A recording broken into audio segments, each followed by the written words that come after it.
嚟到2026年第42條呢一度咧，佢就講到而家就有3個男仔、7個女仔，然之後咧就喺呢一班入邊隨機就抽5個同學出嚟，咁就想知道最多抽到2個男仔嘅機會率會係幾多啊？咁例如由於我哋見得到 at most 呢啲字眼咧，咁所以我喺呢度就會畫翻個表。咁分別咧就會係講緊男同埋女啦，男咧就有3個，女就會有7個。咁如果我哋係抽5個同學嘅話咧，咁我哋可以係0個男仔，然之後5個女仔，或者可以係1男4女，如此類推，可以係2男3女，又或者係3男2女㗎。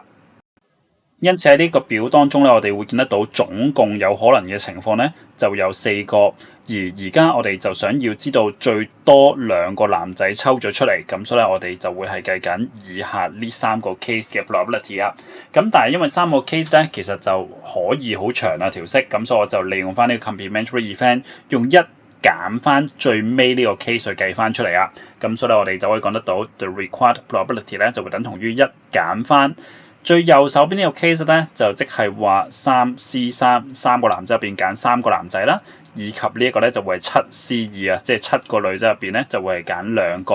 咁然之後 denominator 咧就係睇翻我哋總共而家就會有10個學生當中咧就會係揀咗5個啊。咁你撳翻計數機呢個 expression 咧就會等同於11/12，因此呢條答案咧就自然會等同於 B 啊。